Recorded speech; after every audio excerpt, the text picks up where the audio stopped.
গল্প সিনেমা নয়, গল্প কাহিনী নয়, মহাকাব্য কোনো। আমি নাম্বার ওয়ান, আমি ডলফিন খান। উফ কি ঠান্ডা লাগতেছে রে। ইয়াল্লা এটা কেডা? ও আফা কই যাইন?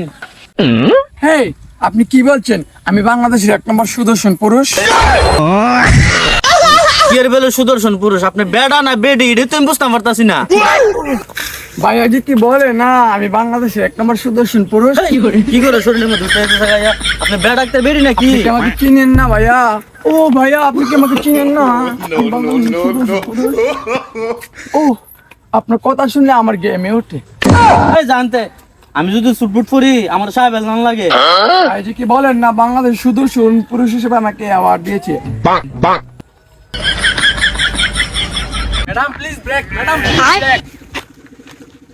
আমাদের সারা মারা টিভির সাথে যদি কিছু কথা বলতেন।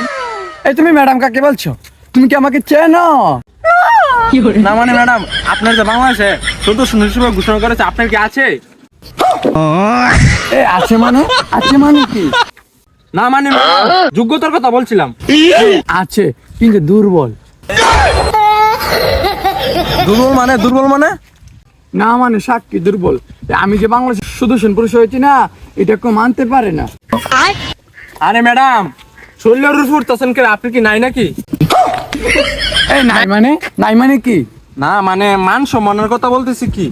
আচ্ছা ম্যাডাম, আপনার যে সুদর্শন পুরুষ হিসাবে ঘোষণা করা হইলো, কেমনি কি কেডা করলো ভাই? আচ্ছা ভাইয়া, আমার চেহারা যেমনই হোক না কেন, আমার পরিচিতি কিন্তু একদম। না ম্যাডাম, আপনি যে পোশাক পরছুন আমার মুখের ভাষা হারাইলেছি।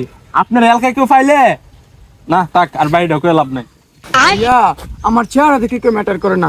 এই যে আমার পোশাকগুলো বাইরে থেকে আনা, এই পোশাকগুলো দেখে মানুষকে ম্যাটার করে বা সুদর্শন পুরুষ হিসেবে গণ্য করে, বুঝেছেন? আপনার পোশাক দেখে যে কেউ ক্রাশ খেতে পারে। তো আপনারা দেখতে পাচ্ছেন আমাদের সারা মারা টিভি থেকে ডলফিন খানের কিছু তথ্য জানতে পারলাম আমরা। তাকে খালি রাস্তায় পেলে কি জানি বলতে পারে না, বলে লাভ নেই, আপনারা বুঝে নেবেন। ম্যাডাম অনেক স্মার্ট। তো আপনারা দেখার জন্য এই ভিডিওটি ধন্যবাদ।